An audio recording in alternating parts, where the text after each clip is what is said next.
Yeah. And there you go. It's going up. So we're recording. Hey everybody, welcome to the Sustainiacs. I am Michael Vincent. I'm the Sustainiac. Every time you turn this on, my new Sustainiac I just uncovered is Marcus O'Donovan, and by his accent, I believe he's from the south side of Chicago. Is that right, Marcus?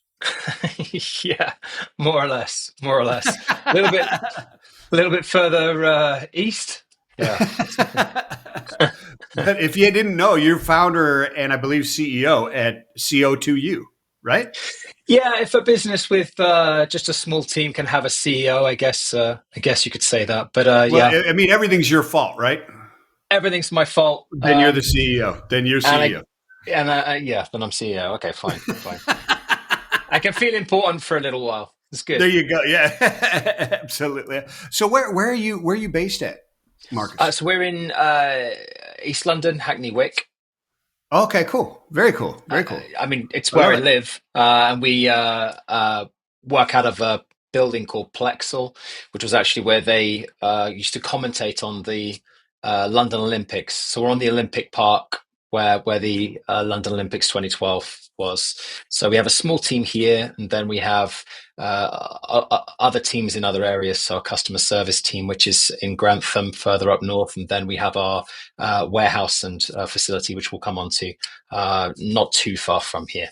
Oh, very cool. Very cool. I'm in Chattanooga, Tennessee, and the Atlanta Olympics. They did the whitewater rafting and everything right up in the mountains, just northeast from here. And the Olympic Park up there is fantastic. Just great Wow. whitewater rafting coming down there and stuff. Yeah, it's beautiful. It's really, really, really, really cool. That's I'd awesome. love to give that a try, but I think I just fall out and you never see me again. So, um, yeah, I never being seen again. I don't know if that's happened, but people do fall out for sure. They fall out. I think it's part of the goal of some of the guides at times. It appears. It appears. I'm not gonna. I'm not gonna. I mean, they're not supposed to, but I don't know. Um, so CO2U. What is CO2U? We're trying to get rid of CO2, aren't we? What is CO2U? What's going on, brother? yeah, you're right, and that's a common misconception and something that we deal with the name of the business. But actually, Yeah. COTU is very much about doing better for the planet. So our whole mission is to get people to make sparkling water in their home or sparkling Oh. drinks in their home. And the way the business was born was my partner gave me a soda stream, if you're familiar with one of those, back I, in I I absolutely am. Yes. Sure. Back in about 2021. And it just blew my mind because I've always been quite weight conscious. So when I go out for meals or when I'm at home, decided, hey, one way I can consume less calories, or at least consume more of the calories I really enjoy, is if I don't drink a fizzy drink with lots of sugar in it. So Yeah. I got massively into sparkling water. I just love the taste. It just doesn't. It's an exciting moment for me. Put Well, it that way. and here's the thing, right? I don't drink sodas either. And where I'm from in Cleveland, Ohio, we call them pop it's called Yeah. pop, right? But sodas pop down here in Chattanooga. It doesn't matter what you're drinking. It's called a Coke. It doesn't matter. It could be a Pepsi. It doesn't matter. Root beer. It's a Coke. Gotcha. What kind of Coke you got? Well, we got root beers. All right, I'll take that. I mean, it's funny, but Plus they refill them for free, right? they do, man. They will pound the calories in you for forever. Yeah. It's the burn of the CO2 that I love. Yeah. It really is. It's not the taste of the soda. It's the sparkle. It's the fizz. Yeah. Well, it's theatre.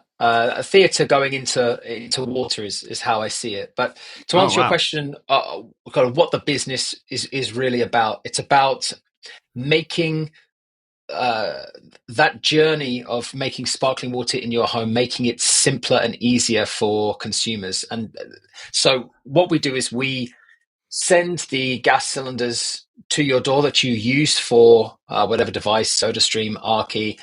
Maybe you have sparkling water tap in your home. They're becoming more common, or in your office. So we send the cylinders to you. You use them. When you're done, we send more and we collect those empty cylinders on the doorstep.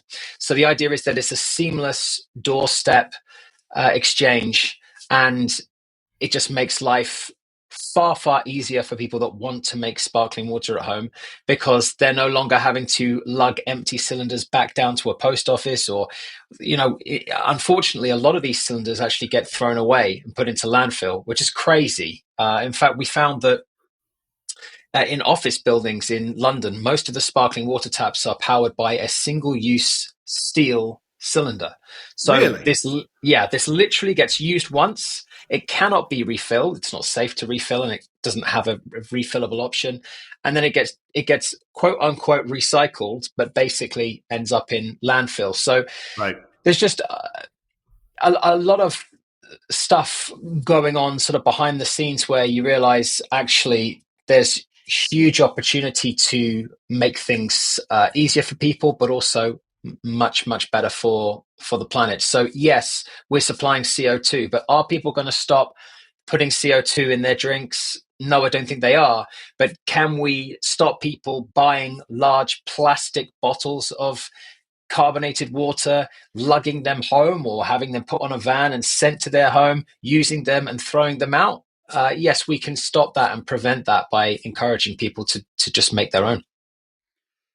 I love the concept, and the door delivery is, if it's the economics of it work for the consumer, sign me up, because I had a Soda Stream, right, and you had fairly convenient exchange at specific retailers, right, and then that stopped for some reason, and so then it became, I can only do the exchange like on the other side of the river in Chattanooga. It's a 45-minute drive, and that's the only place. So we just stopped using it. So it's interesting, and we hear this story a lot. And funnily enough, there are some countries in the world where this isn't a problem. So, for example, if you go to Germany, Uh-huh. sparkling water is just it's not a luxury, it's just a necessity. So when you sit down in a restaurant, they say still or sparkling. Generally, you're not charged for it. They just ask you one or the other. And in over 55% of households in Germany, they have some way of carbonating water in their home. And in fact, in the Nordics, I think it's higher than that. I think it's over 80%. Whereas here in the UK, when I Really? started, it was 3%. Yeah, very, very common. So in Germany, you can't move for gas cylinders. You walk into a corner store, supermarket, greengrocers, wherever, you will find these cylinders. So if you've got one to exchange that's empty, you just walk in, exchange it, and walk out. So while there's a huge demand for the product, there's not so much of a demand for what we're offering in those territories. But here in the UK, very much, I think, like in parts of the US, Canada, it's just not that easy to get a hold of these cylinders, and it's certainly not easy to have to return them. So it's a great service to get people into making sparkling water at home. No, it definitely is. And I mean, people acquire them. I think we have like 10 cylinders now for some Yeah, reason. yeah. I mean, it's like, oh, do We we need inherit, we them? inherit, we inherit a Yeah. lot. Yeah, They people just just they say, take them multiply away. somehow. Yeah, Somehow they yeah. But so I'm interested into why are they, like in the industrial applications, why don't they make the cylinders so that they can be reused? Is it an economics thing that No, they they can don't they do? can generally be reused, but I think you're referring to the steel cylinders that Yeah, power yeah, yeah. sparkling water That you were taps. talking I about. mean, Yeah. look, I I can't answer that question. It blows Yeah. my mind. Somebody somewhere realized, hey, We if can we make more sell money if these, these are disposable. yeah, if we can make Yeah. these disposable, then they have to buy a new cylinder every time. Whereas if you're a cylinder manufacturer and someone's buying a cylinder and they can refill it, then they're limited by how many times they're coming back for more, right? So, actually, we've just sold a small portion of our company to the largest gas cylinder manufacturer worldwide. Oh, wow. Victory, they're based in China and also Congratulations, brother. That's in the fantastic. US. Yeah, Awesome. thank you. But I think one of the reasons why this has happened is that they obviously see that, look, because we're growing, we're coming back for more cylinders to grow the business, but there will or there should eventually become almost a finite time where we will have so many cylinders that we don't need new ones because we'll just Yeah, be yeah, yeah. refilling the ones that we already got, right? So at that point, then the gravy train ends for them. So it's a sensible thing for them to get involved with their customers on that journey so they can have a bit of both. I think they understand that. But going back to your question about why these steel cylinders were made, just greed, and I think the other thing is that, unfortunately, well, fortunately for me, but unfortunately for the world, filling gas cylinders is not something that's particularly easy or safe to do, and so or Oh, really, certainly not. really, really. Well, not at scale anyway. Well, I mean, you You don't want to know, do it in your garage, right? It's not. not really, and CO2. You don't really want a big tank of CO2, and then it suddenly leaks. And you're It's trapped in your sudden garage leaks or are where they something. shoot off, right? I mean, a Yeah, slow leak's okay. It's the sudden release that's the problem. yeah. It's kind of like me coming off your dinghy on the whitewater rafting. It's not ideal. Um, Sudden ejection is not what you want. Right. So I think they get away with this kind of one time, and it's the same with things like a lot of people buy the single use helium uh, Yeah, for cans for kids parties, things like that. yeah. Well, again, really, these ought to be uh, built as refillable. They ought to be delivered and then they ought to be collected. But it's not regulated, and so that's not the case. And so you're getting, I don't even know what the stats are, but there's a frightening amount of gas out there being sent in one-time use homes, if you want, for want of a better Containers. word, Yeah, container, yeah. yeah. And yeah, this is not some kind of Well, small it sounds to cardboard me. container or something. This is metal. Well, it sounds to me that if you're talking, I mean, Victory is the name of the company that Yes. it sounds to me like they're fairly obviously fairly intelligent because what you're doing is fantastic, obviously. But it seems like they're understanding. I mean, they're one of the largest in the world. You said so. They've got to understand that the international legislations are such that they're going to be disrupted. So they better figure out how to disrupt themselves in a business viable way, right? I mean, isn't that So really that's really what we're talking about? The days of single use containers, even with shampoo, are limited, if not almost over, right? So sure. it's just a matter of time before industrial gases become the same way. CO2 has long been an industrial type of gas move. Now it's a consumable consumers, which makes it even more exposed to single use containers, et cetera, right? Because that's where the focus is. And Yeah, and I think there's a lot more sort of mystery to things like the gas and petroleum world than perhaps there is to a sparkling drink, for example, where people can go and fill fill up their drink in a tap or whatever, and then just put the lid back on. This isn't so complicated. Whereas, how often does somebody need carbon dioxide or helium or nitrous oxide, any of these things? Perhaps not that often. So then they're maybe not so thinking about, well, which cylinder do I get or where do I get it? They just go online and they go, oh, yes, one of those. Does it click in? Yes, that's fine. And they're not thinking so much about the environmental impact of that. So I think it'll have longer to go. I also think that probably, unfortunately, when people are thinking about gas, the chances are they're not necessarily thinking about the environment. Perhaps isn't at the forefront of um, their minds. Whereas when you're shopping in a supermarket and you've got four choices of chocolate bar, you might look at the chocolate bar that has the biodegradable wrapping and go, well, yeah, actually, I want that one. You've got the choice. It's there in front of you. We don't have that at the moment. And so what my really quite small but fast growing business is trying to do is stand up amongst the big guys and say, hey, what about this option? Yeah.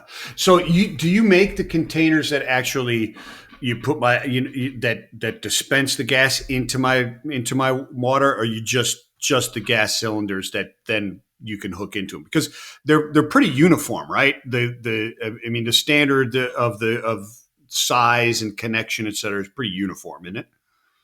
That's correct. And that's what was very surprising to me. I assumed it would be patented, but it's no more patented than the battery. So if you want to bring out your own brand of batteries, you can bring out your own brand of batteries. So we make those, and we make a larger version for some of the taps. And then in about a month and a half, we have our bubbler, which is coming out, which is a machine which you can have in your home. And the big thing for me was we want people to make sparkling water at home. We want to supply them with this gas refill program that we offer. So we wanted a really high quality product, but at a very, very good value for the customer. So we have Yeah. this machine that we're bringing out. It's really, really smart, and it'll be half price for anybody that joins our gas refill program. So we're Okay, so hoping you that get we're the going to. prescription, you get the subscription, and the machine is, yeah, fantastic. That's a great Yeah, idea.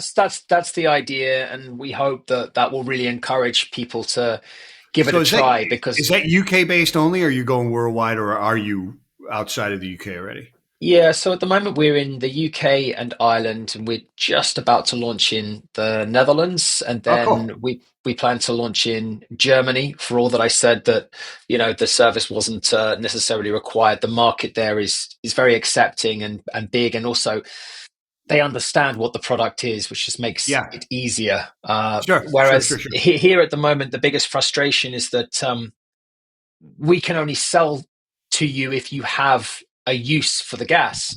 So if you only have maybe 8% of households that now have a Yeah. machine, then we're running ads and everything, and we're getting 8% of the people that are viewing these things actually have a machine where they can Yeah. use it. So this is why it's useful for us to try and get more people to have a machine in their home. So it's kind of a two-pronged attack.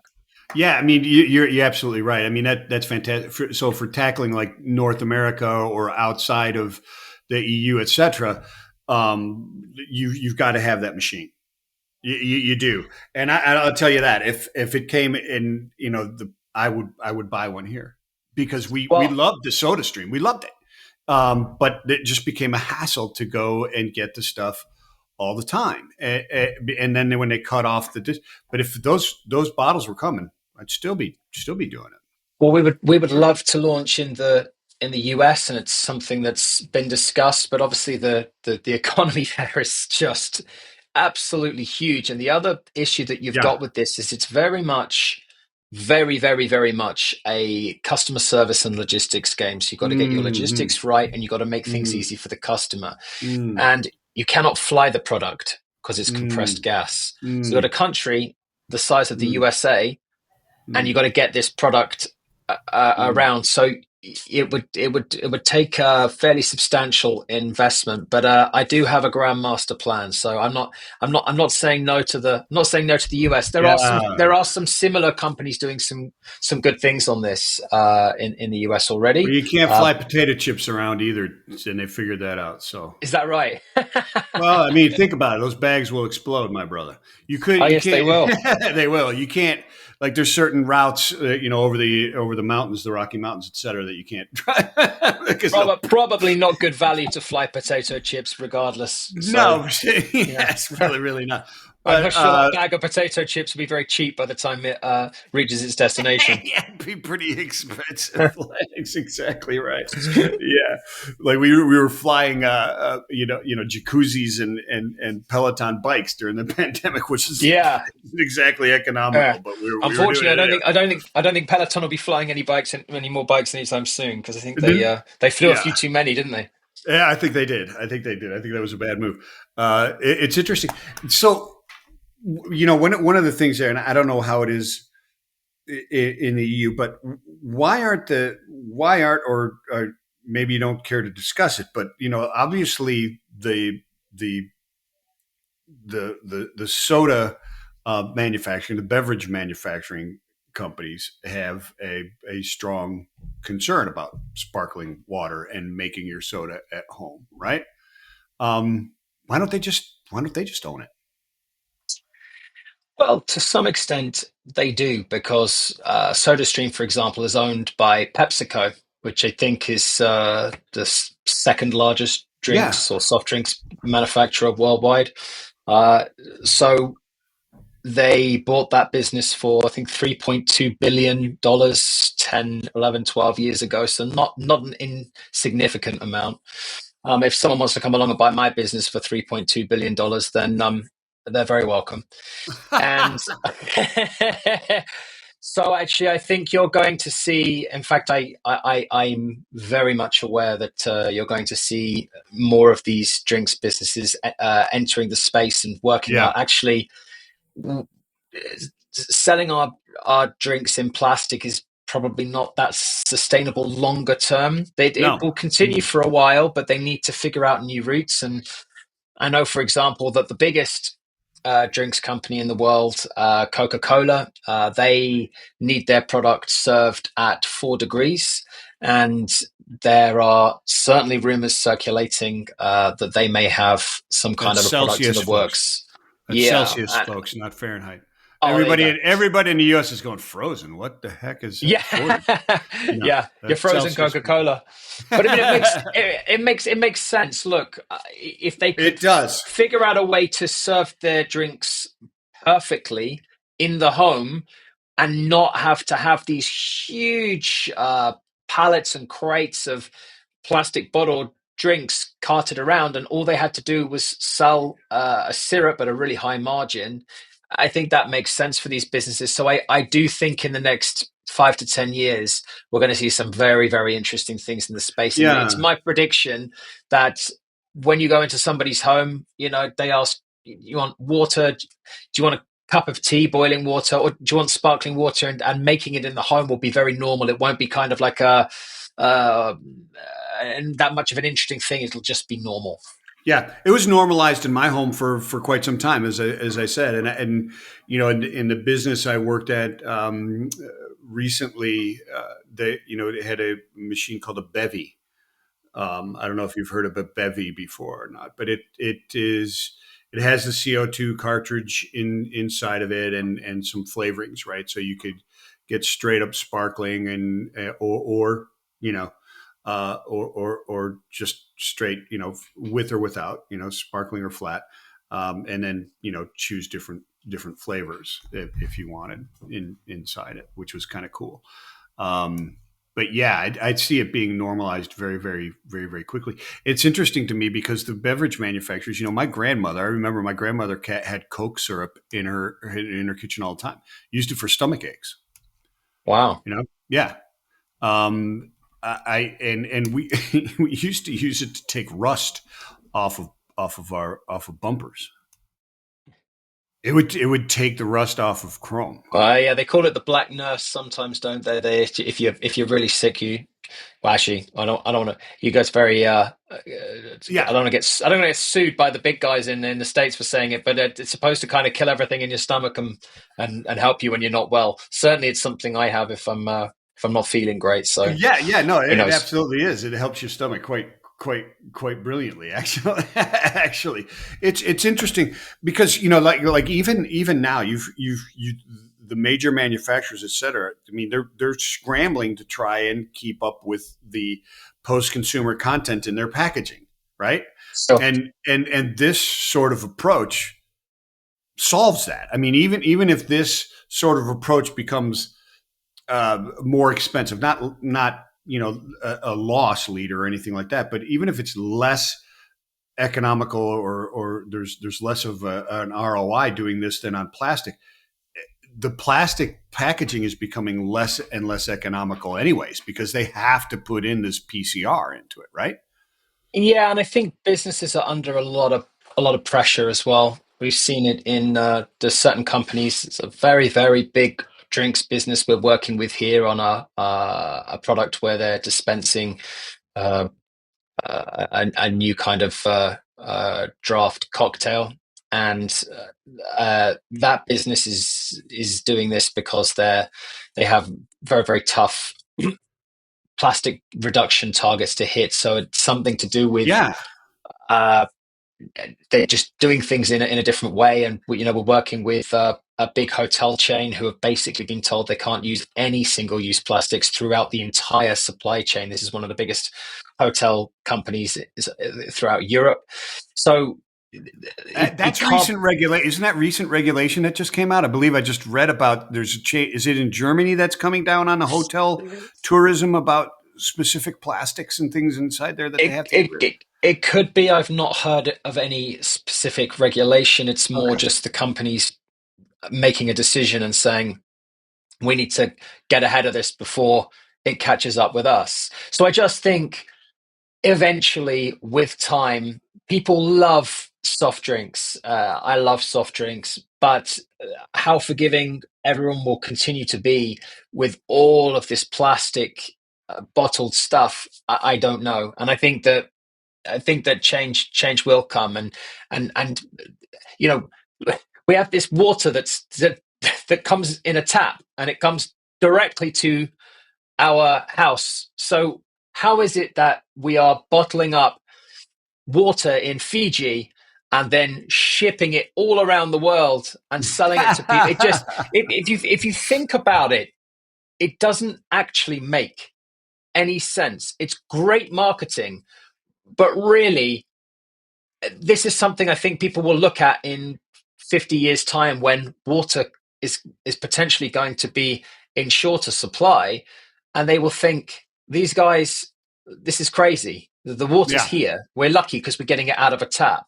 You can filter the water in your home. It just transported water, and I've consumed a lot of it before I even really gave it too much thought, but it actually blows my mind. I wonder how much, I don't have a stat for it, but how My much of this consumption stuff is is I being need. moved around. Like, Yeah. My it's consumption was bananas. always like traveling in an airport. Then I'll buy some water to have it Sure. on the plane. But other than that, I don't. That's And look, I filter it. I'm not saying there are not good use cases for Sure, sure. plastic bottles, and I'm not saying necessarily plastic is the enemy. In fact, we actually use a reusable, custom built hard plastic case to transport our cylinders around, because we figured, well, we can either use a cardboard box every single time and then that gets discarded and goes to waste, or we can use something that we can reuse again and again and again and again and again. So plastic is not the enemy; it's the way it's used, I think, that Mm. is the problem. Yeah. Yeah. I found it, by the way, that the cool down reported the EU just passed a law by 2030, 65% of single, the 65% recycled content in plastic water bottles by 2030 now. Yeah, well, Yeah. there you go. Which is a huge percentage. 65% has to be. Yeah, so That's they'll be looking crazy. for solutions, ways around this. I mean, they've got the new law now where in Europe and in the UK, I don't know if it's the same in the States, but when you take the plastic cap off, it now can't be removed. So you have this slightly strange thing where the cap stays on the side, and you kind of have to Yeah. drink your drink with the cap kind of against your face, and sometimes the cap's got a bit of residue in it, so then when you tip the drink into your mouth, it falls out the cap and goes down your face and onto your clothes. So this is Yeah. there's work to be done. I There's mean, a for lot of me, challenges.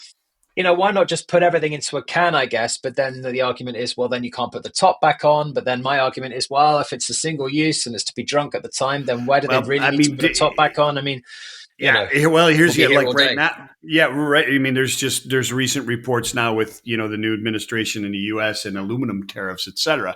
Coca-Cola is looking at more stuff's going to be in plastics now because of the aluminum tariffs, right? Because now the Yeah. packaging is too expensive, but which is a potential negative impact or unintended consequence that we go in. But I think the concept that the overall arching concept of what you're doing is fantastic, and that's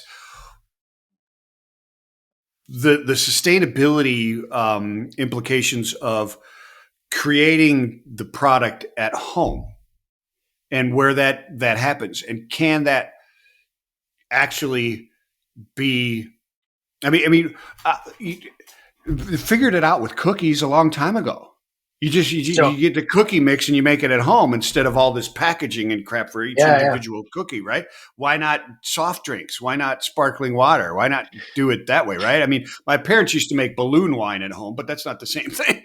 And not just at home, in restaurants, in hotels, in cinemas, buying the plastic bottle to then resell the plastic bottle, when instead you could just have a tap and you could have a gas cylinder. You can just pour people sparkling water on the spot. It's much, much cheaper for the restaurant retailer. They can still charge a premium if they wish to, and it eliminates that waste. They can put it into a glass, for example, or a mug. But So, it seems the margins for everybody are larger and the for impacts sure, on the environment are much better, right? yeah, much lower margins higher, impact lower. So it's a kind of no brainer scenario. It's just getting that message out there, and then unfortunately, of course, installing something like a sparkling water tap Sure, is expensive. sure. So venues will look at that and say, hey, why spend, let me think, like, I don't know, $4,000 on installing this tap? I could just carry on buying $800 worth of plastic bottles a month, and I don't want to make that a capital investment. But obviously it makes more sense to make the investment longer term. So, but then that market as well is becoming really competitive, and there's more products coming all the time that's making it cheaper and cheaper and cheaper and better and better and better. So it's just it's all happening, and I think these plastic bottles, they'll be around a lot longer, but in less supply, I think. Yeah, I got you. So this strategy is your UK expand that and then reach across the channel and start hitting into the EU. Is there strategic with the beverage? Is there strategy with the beverage manufacturers that you're exploring? In what sense? To bring their flavors or their products into what we're talking about here. I mean, is that the Sure. So strategy?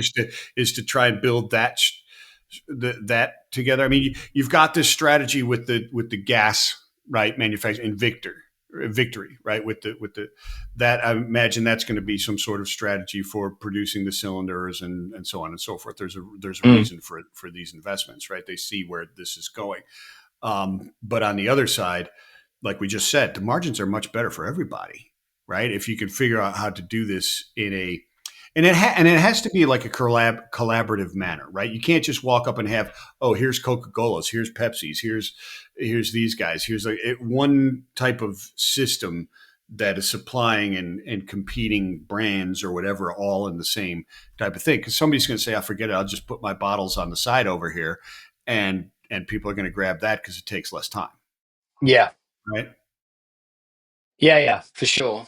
We our next big challenge or hope is that we'll partner with, and we're talking to one or two, one particularly big soft drinks manufacturer that we would love Yeah, to work with to produce syrups, and they're considering it quite seriously. So I think that would be better than us trying to become a syrup supplier. We need to yeah. partner You with don't want to a compete in that. well-known. Yeah, you No, don't want no, to no. compete. Yeah, It's also very, very difficult to do and get the flavors and the balance right. So we're going to hold out and hope that one of these.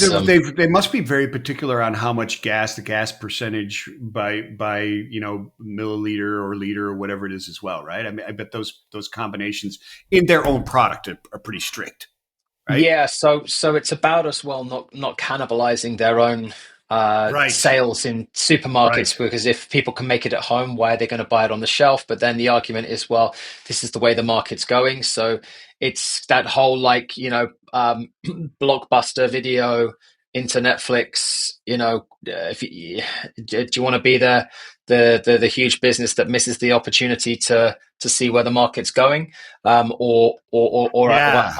ideally have fingers in both pies? So I think every large soft drinks business, and we've spoken to a few, but the one in particular that we are currently talking with, they have all already discussed this idea and have already Mm. said we should be making syrups, and they're thinking about it, numbing and ahhing. So when we approach them and say, look, we've got 16,000 regular customers using our gas in the UK, and we're growing all the time, so we have this perfect audience for you to trial this product. We're Yeah. quite hopeful that they'll see some sense in that and want to go ahead and do it. But the final thing I would say on it is they also want to be sure that the experience for the customer is correct. So if they have a particular flavor of ginger beer, they want to make sure that the customer's getting that ginger beer flavor, so they're not having too much liquid or too little, so they're not getting the right taste profile. So there's a bit of work for them to do around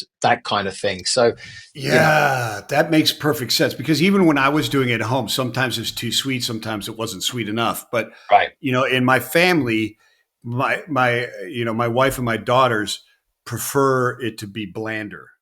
So, They yeah, do, my partner's the and same actually. So yeah, that's interesting. yeah, it is interesting because I could when you were speaking about that, I was thinking, okay, so you have almost like a K cup type of thing. It dispenses this perfect amount with that perfect amount of water and that perfect amount of CO2, and that's kind of what you're saying the brand would want for that perfect experience.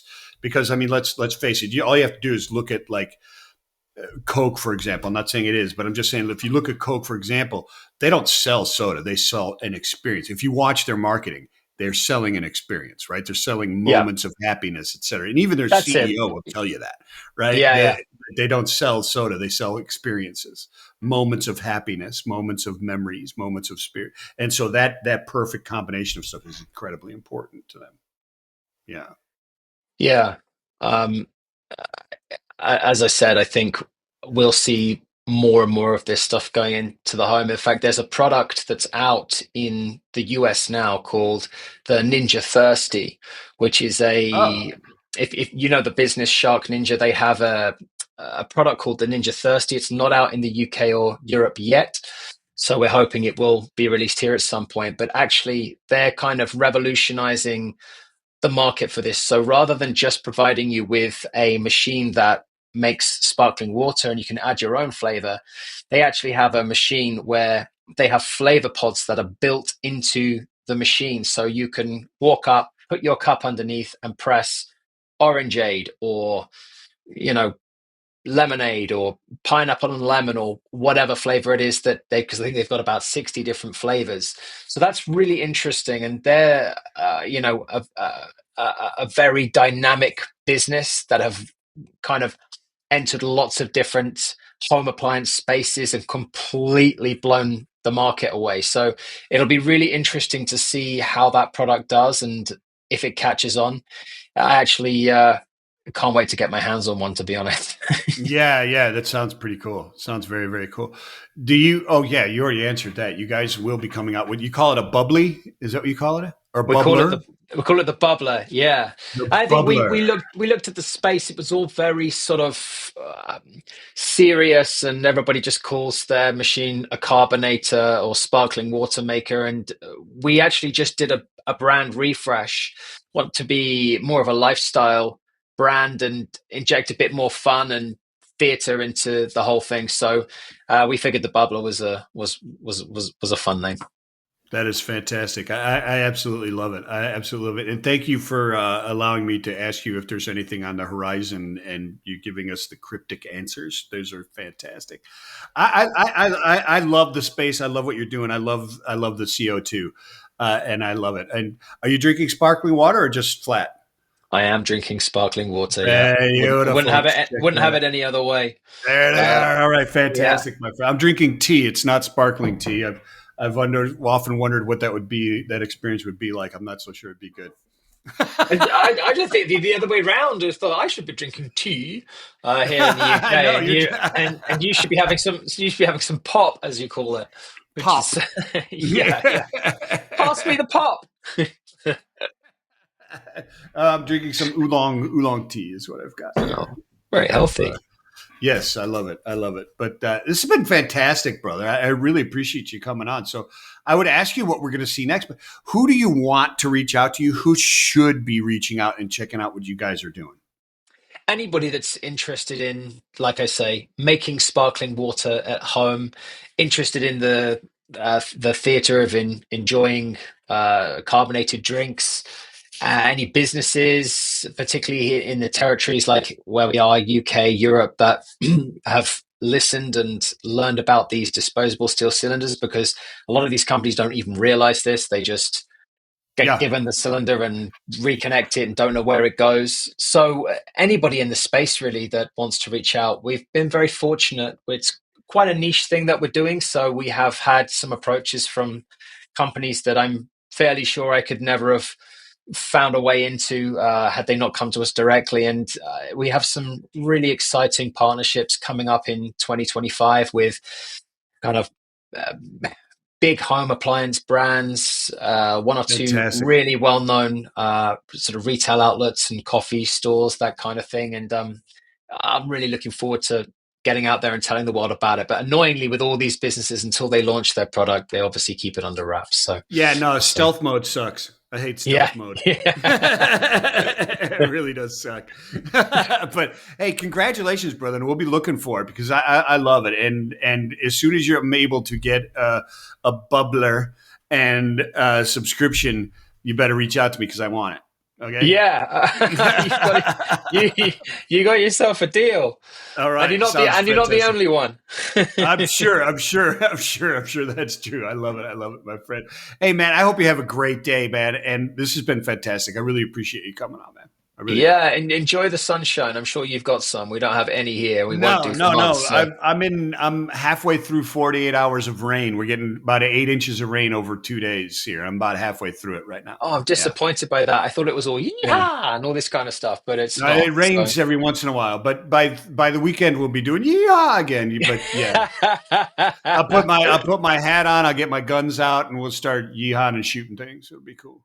I've got a duel in the street at high noon on Saturday, so it better be sunny. Yeah, yeah. Best of luck. Get the podcast out before. Exactly. I That's all love I'm worried about. Fantastic, my friend. Hey, everybody. Thank you for tuning in and downloading the Sustainiacs. Until next time, peace and love, everybody. Hey.